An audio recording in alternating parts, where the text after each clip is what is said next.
Welcome to my YouTube channel. Recording of business transaction के last video में हम लोगों ने rule of debit and credit discuss किया था। अभी पार्ट 4 में हम लोग डिस्कस करेंगे जर्नल एंट्रीज।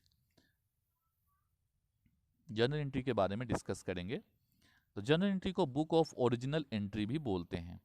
जर्नल एंट्री कैसे बनाएंगे, क्या क्या प्रोसेस है, वो सब हम लोग डिस्कस करेंगे। Real accounting system do not record transaction directly in the account. जो रियल अकाउंटिंग सिस्टम होता है उसमें ट्रांजेक्शन डायरेक्टली रिकॉर्ड नहीं होता है। The books in which the transaction is recorded for the first time is called journal. सबसे पहले जहाँ जहाँ पे ट्रांजेक्शन का रिकॉर्डिंग होता है उसको जर्नल बोलते हैं, या उसको बुक ऑफ ओरिजिनल एंट्री भी बोलते हैं। द सोर्स डॉक्यूमेंट, जो भी हमारे पास वाउचर होगा उसको देख करके जर्नल एंट्री किया जाता है। As discussed earlier is required to record the transaction in journal. Journal में रिकॉर्डिंग करने के लिए वाउचर को देख देख के रिकॉर्डिंग की जाती है। This practice provide a complete record of each transaction. इससे क्या होता है कि सारे ट्रांजेक्शन का कंप्लीट रिकॉर्डिंग होती है in one place, and link the debit and credit for each transaction. Her transaction का डेबिट और क्रेडिट का लिंक होता है। The process of recording transaction, transaction की रिकॉर्डिंग करने का जो प्रोसेस होता है उसी को हम लोग जर्नल बोलते हैं और जर्नलाइजिंग बोलते हैं। Once the journalising process is completed, the journal entry provides a complete and useful description. Journal entry क्या करता है, कंप्लीट और यूजफुल डिस्क्रिप्शन आपको प्रोवाइड करेगा of the events effect on the organisation. Organisation पे उसका इफेक्ट क्या होगा वो बताएगा। Process of recording journal, journal की रिकॉर्डिंग की क्या प्रोसेस, ये फॉर्मेट है जर्नल एंट्री का रिकॉर्ड करने का। Transaction are recorded in chronological order, मतलब डेट वाइज रिकॉर्डिंग करनी है। जैसे 5 अक्टूबर के बाद 1 अक्टूबर का हम रिकॉर्डिंग नहीं करेंगे, हमें डेट वाइज रिकॉर्ड करनी चाहिए। Each transaction is separately recorded, her transaction को क्या करना है, सेपरेटली रिकॉर्ड करना है। After determining the particular account and debit and credit, पहले तो हमें डिसाइड करना होगा कौन सा अकाउंट डेबिट होगा, कौन सा अकाउंट क्रेडिट होगा। उसके बाद हर ट्रांजेक्शन को सेपरेटली रिकॉर्ड करेंगे। First column is journal is date, सबसे पहले क्या होता है, फर्स्ट कॉलम में क्या होता है, डेट होता है, जिसमें ट्रांजेक्शन किस दिन हुआ उसका डेट लिखते हैं। उसके बाद होता है पर्टिकुलर, पर्टिकुलर में कौन सा अकाउंट डेबिट हुआ, कौन सा अकाउंट क्रेडिट हुआ वो लिखते हैं।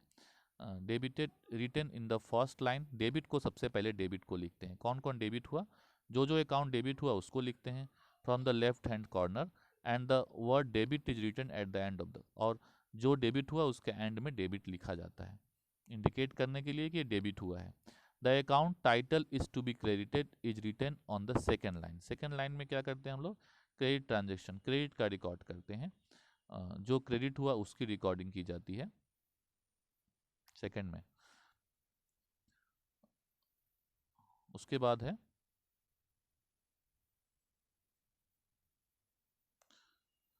The account title is to be credited written in the second line leaving sufficient margin. यहाँ पे एक ध्यान रखना है कि डेबिट तो हम लोग लिख सकते हैं डायरेक्टली, लेकिन क्रेडिट के लिए थोड़ा सा आपको मार्जिन छोड़ के लिखना पड़ेगा। Sufficient margin on the left side with the prefix to, और क्रेडिट को आपको क्या लिखना पड़ेगा, टू लिखना पड़ेगा, टू लिख के लिखना पड़ेगा। जैसे हम अगर लिखते हैं cash account debit to Ram लिखते हैं, तो राम को कैश अकाउंट डेबिट और राम नहीं लिखेंगे, टू राम लिखेंगे, मतलब क्रेडिट को हमेशा टू से इंडिकेट किया जाता है।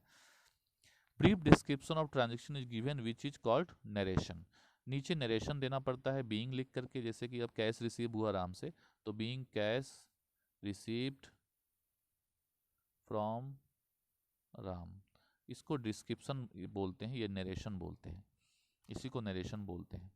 Having written the narration a line is drawn, narration लिखने के बाद एक यहाँ पर्टिकुलर में एक लाइन हम ड्रॉ कर देते हैं, सिर्फ कहाँ करते हैं, पर्टिकुलर में, क्लोज करने के लिए कि ये ट्रांजेक्शन कंप्लीट हो गया। Specific journal entry which indicate the end of recording of specific journal entry, ये इंडिकेट करता है कि जर्नल एंट्री समाप्त हो गया है। The column relating to the ledger folio, अब आते हैं हम लोग नेक्स्ट कॉलम में जो है लेजर फोलियो। लेजर फोलियो में क्या होता है, record the page number of the ledger. Ledger जब हम लोग बनाएंगे जर्नल के बाद हम लोग लेजर सीखेंगे, तो लेजर का पेज नंबर इसमें लिखा जाता है, on which relevant account is appear, लेकिन ये जर्नल बनाते समय नहीं लिखा जाता है।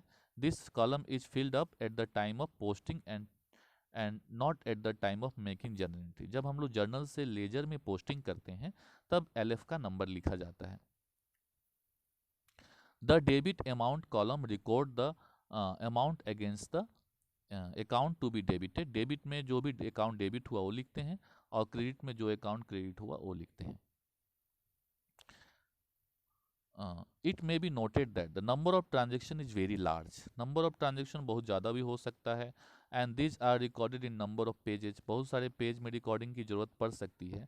Hence at the end of each page of the journal book के हर पेज के बाद the amount column are total, amount column को टोटल करते हैं। जैसे कि अब मैंने एक जर्नल लिया, तो यहाँ पे मान लेते हैं ये हमारा पेज है, ख़त्म हो गया, तो इसको हम क्या करेंगे, टोटल कर लेंगे, सब टोटल कर लेंगे, और टोटल एंड कैरिड फॉरवर्ड, और उसको लिखेंगे टोटल कैरिड फॉरवर्ड, CF लिखेंगे, टू द नेक्स्ट पेज के लिए।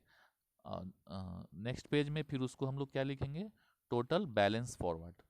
जो यहाँ पे CF लिखेंगे, अगले पेज में बैलेंस फॉरवर्ड लिखेंगे। ऐसा तभी करेंगे जब पेज चेंज करेंगे।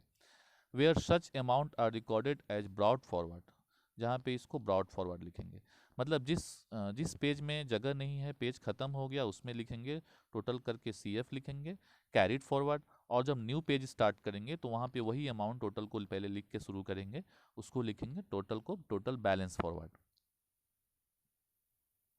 नेक्स्ट है simple and compound journal. Journal दो तरह का होता है, सिंपल जर्नल और कंपाउंड जर्नल।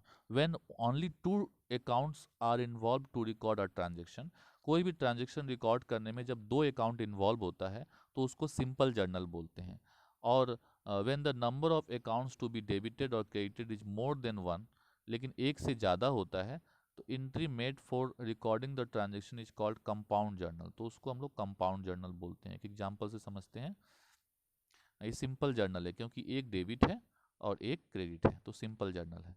कंपाउंड जर्नल कैसा होगा, जैसे यहाँ पे एक डेबिट है लेकिन क्रेडिट कितने हैं, 2 क्रेडिट है, तो एक कंपाउंड जर्नल है। जिसमें एक से ज़्यादा डेबिट या क्रेडिट होता है उसको कंपाउंड जर्नल बोलते हैं।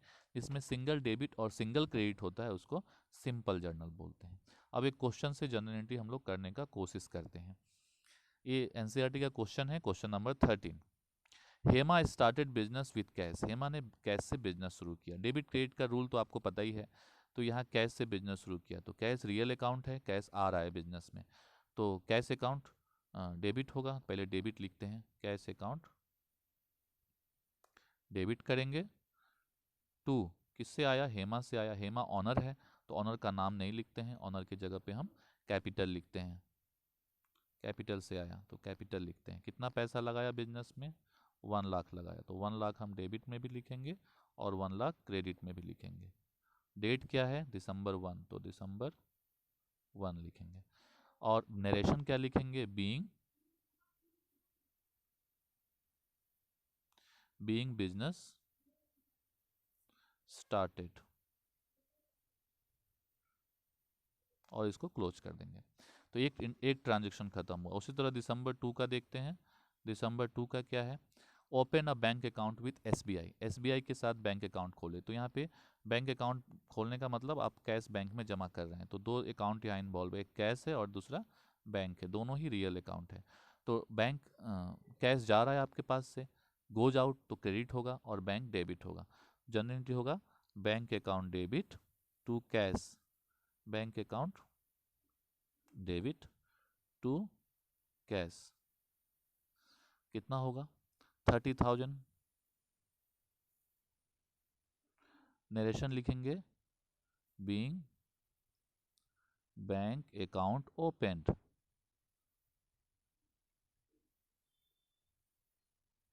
तो इस तरह सेकंड हमने कर लिया। उसके बाद है परचेज गुड्स फ्रॉम आशु। यहाँ पे 2 अकाउंट इन्वॉल्व है, एक परचेज गुड्स और दूसरा है आशु। तो परचेज गुड्स जो है हमारा एक्सपेंस है, एक्सपेंस जो होता है डेबिट होता है, आपको पता है हमेशा एक्सपेंस डेबिट होता है। फ्रॉम आशु, आशु से खरीदे हैं, तो आशु पर्सनल अकाउंट है, तो आशु गिवर हो गया तो क्रेडिट होगा। तो यहाँ पे 4 दिसंबर 4 दिसंबर में यहाँ पे purchase account debit, purchase goods को परचेज लिखते हैं, गुड्स नहीं लिखते हैं, purchase account debit to Ashu, purchase account debit to Ashu. तो कितने का खरीदे हैं, 20,000 का, तो 20,000 लिख देंगे। और नरेशन क्या लिखेंगे, being goods purchased, being goods purchase. तो इस तरह हमने तीन ले जर्नल बना लिया, 1 दिसंबर, 2 दिसंबर और 4 दिसंबर। अब यहाँ पे जैसे आपको पहले बता दिए थे कि टोटल CF करना पड़ेगा। टोटल CF पहले जो बताए थे अभी, CF BF का रूल जो है, टोटल CF करना है, कैरिड फॉरवर्ड करना है। तो इसका टोटल करेंगे तो 1,50,000 आ गया और 1,50,000 आ गया। तो ये हमने टोटल कर लिया। और हाँ, इन द बुक्स ऑफ लिखेंगे, ऊपर में इन द बुक्स ऑफ किसका बुक था, तो हेमा का बुक था, तो यहाँ पे लिखेंगे हेमा। हेमा का बुक था इसलिए हेमा लिखेंगे, in the books of Hema होगा यहाँ पे।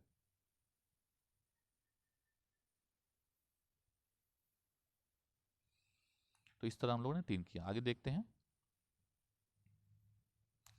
3 हमने कर चुके हैं पहले ही। चौथा देखते हैं। सबसे पहले टोटल जो वहाँ पे CF लिखे थे उसको यहाँ पे टोटल बैलेंसिंग फिगर लिखेंगे, BF लिखेंगे, बैलेंसिंग फिगर, वही अमाउंट जो पीछे लिखे थे उसी को लिख देंगे। 1,50,000, 1,50,000, तो 1,50,000 लिखेंगे, क्योंकि हमने पेज चेंज किया। पेज नहीं चेंज करने से लिखने की ज़रूरत नहीं है। अब दिसंबर 6 देखते हैं। Sold goods to Rahul, Rahul को गुड्स बेचा गया। तो सोल्ड गुड्स टू राहुल, तो एक तो हो गया गुड्स सोल्ड करना, राहुल को बेचे हैं लेकिन कैश में बेचे हैं, तो राहुल से हमें कोई मतलब नहीं है। अगर राहुल लिखेंगे तब तो क्रेडिट में हो जाएगा, तो कैश से मतलब है। तो यहाँ पे 2 अकाउंट है, एक तो गुड्स और एक कैश। तो कैश हमारे पास आएगा बेचेंगे तो कम सीन होगा तो डेबिट होगा, और सेल्स हमारा इनकम है तो क्रेडिट होगा। तो यहाँ पे हो जाएगा cash account debit to sales, amount हो जाएगा 15,000। डेट इसका है 6 दिसंबर, दिसंबर 6। हाँ, तो ये हो गया दिसंबर 6 का हो गया। बॉट गुड्स फ्रॉम तारा, यहाँ भी वही है, बॉट गुड्स से बॉट मतलब परचेज होता है, तारा से कोई मतलब नहीं है अगर कैश में परचेज कर रहे हैं तो बॉट गुड्स फ्रॉम तारा। तो बॉट मतलब परचेज हो गया, तो परचेज हमारा एक्सपेंस है, एक्सपेंस डेबिट होता है। तो इसका पहले नरेशन लिख लेते हैं, being goods sold, being goods sold. दिसंबर 10 का कर रहे हैं हम लोग अभी। तारा से गुड्स परचेज किए हैं, तो परचेज हमारा एक्सपेंस है, तो परचेज अकाउंट डेबिट टू, तारा से खरीदे हैं लेकिन कैश में खरीदे हैं तो टू कैश होगा। अमाउंट है इसका 40,000, बीइंग गुड्स परचेज्ड,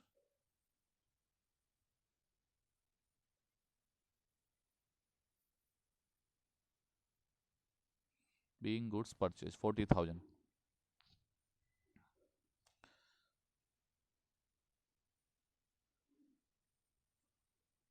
उसके बाद दिसंबर 13 का देखते हैं। Sold goods to Suman, sold goods से सोल्ड हमारा इनकम होता है।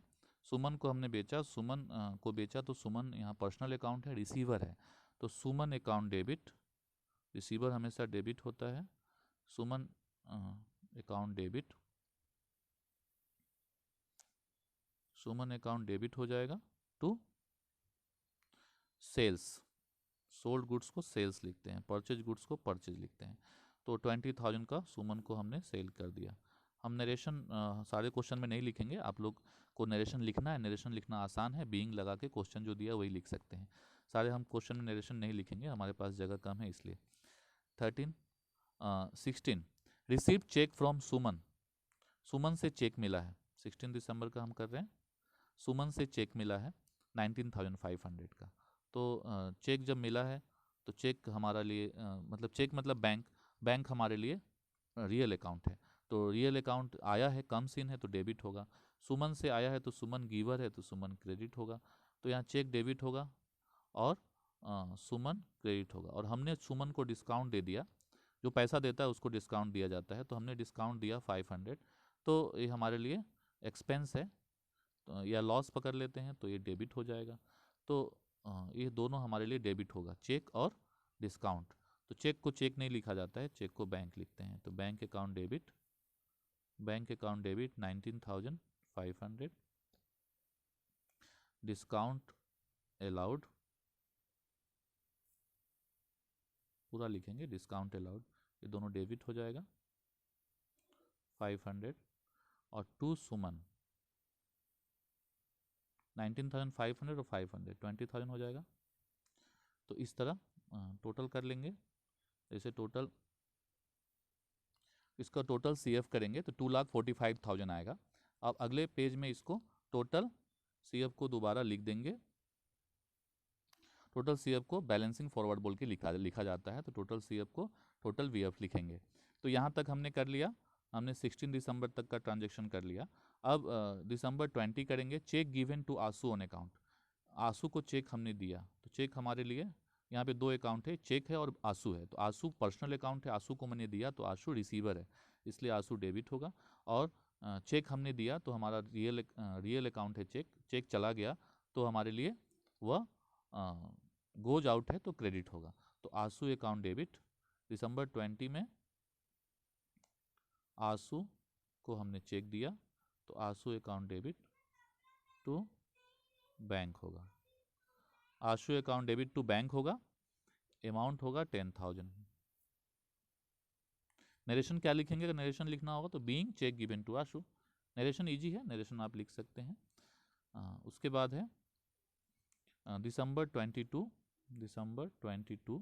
इसमें rent paid by cheque, rent pay किया, तो रेंट जब पे किए तो ये हमारे लिए एक्सपेंस है, तो एक्सपेंस हमेशा डेबिट होता है as per the nominal account. तो रेंट अकाउंट डेबिट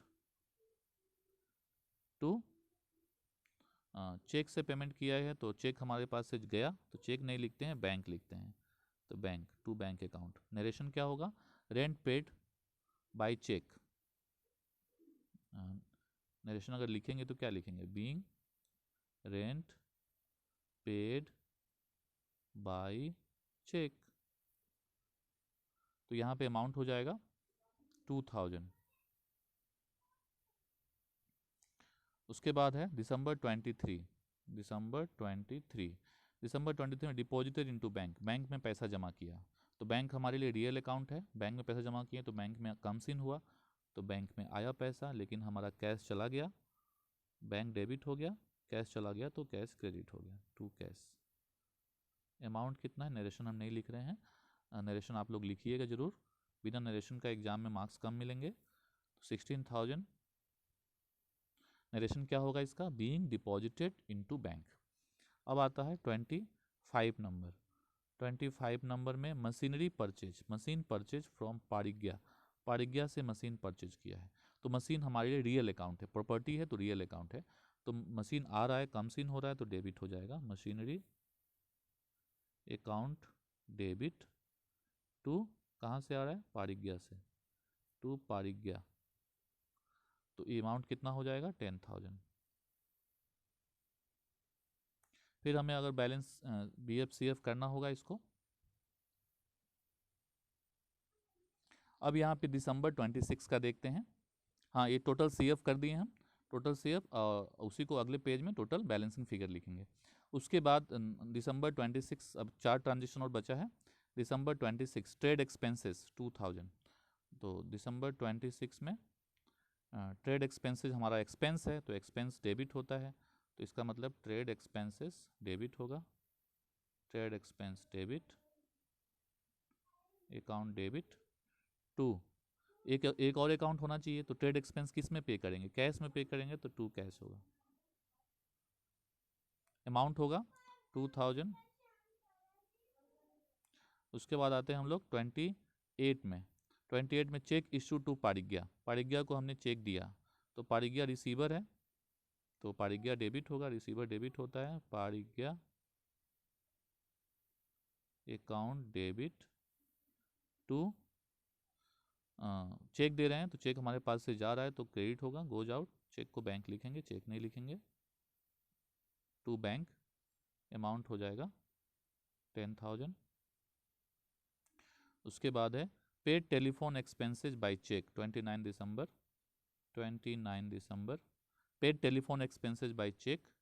तो टेलीफोन एक्सपेंस हमारे लिए एक्सपेंस, तो एक्सपेंस हमेशा डेबिट होता है, telephone expense account debit to, cheque से पेमेंट किया है तो टू बैंक होगा, 1200। उसके बाद है पेड सैलरी, दिसंबर 31 पेड सैलरी तो सैलरी एक्सपेंस है हमारे लिए, बिजनेसमैन के लिए, हम बिजनेसमैन की तरफ से बना रहे हैं, बिजनेस का अकाउंट बना रहे हैं। Salary account debit to bank 4500। अब इसका हम टोटल कर लेंगे, इसके बाद हम टोटल कर लेंगे, टोटल आया 3,07,000। तो इस तरह हम लोग जर्नल एंट्री करेंगे। तो और भी क्वेश्चन है एनसीईआरटी का, आप लोग बनाएं। इसी के साथ ही जर्नल एंट्री का टॉपिक यहीं समाप्त होता है।